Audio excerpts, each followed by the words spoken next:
Əmək pensiyaları haqqında qanuna edilən yeni dəyişikliklərə əsasən güzəştli şərtlərlə pensiyaya çıxan bir sıra vətəndaşlar, o cümlədən çoxuşaqlı anaların güzəşt müddətində pensiyaları dövlət büdcəsindən ödəniləcək. Bu dəyişikliklər Milli Məclisin Əmək və Sosial Siyasət Komitəsində ikinci oxunuşda qəbul edilərək plenar iclasa tövsiyə olunub.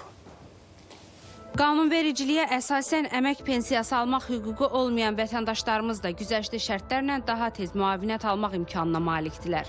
Əmək pensiyası almaq üçün ya minimum pensiya kapitalını toplamaq və ya 25 il iş təcrübəsi tələb olunur. Hazırda ölkədə pensiya amnistiyası tətbiq edildiyi üçün 2018-ci il iyulun 1-nədək hesabında 1 manat yığımı olanların da pensiya almaq hüququ var. Bütün bu şərtlər olmadıqda isə yaşa görə müavinət ödənilir və sosial müavinət haqqında qanuna əsasən güzəştli şərtlərlə müavinət almaq hüququ olan vətəndaşlarımız 5 il daha tez yaşa görə müavinəti ala bilirlər.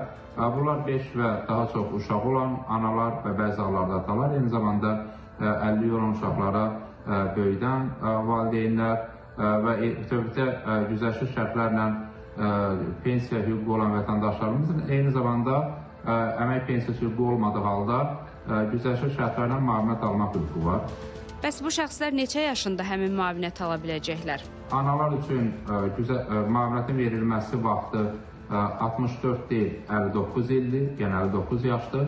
Atalar üçün isə əgər bu hüquq ataya verilirsə, o halda 65 deyil, 60 yaşdır. Əgər vətəndaş bu hüquqdan istifadə etməyibsə, o zaman əvvəlki 3 ili üçündə müraciət edib müavinətləri almaq hüququna malikdir. Onu da qeyd edək ki, hazırda bu müavinət vətəndaş tərəfindən hər hansısa dövlət qurumuna müraciət edilmədən, heç bir sənəd təqdim edilmədən proaktiv qaydada təyin edilir. Turanə Tağızadə, ATV Xəbər.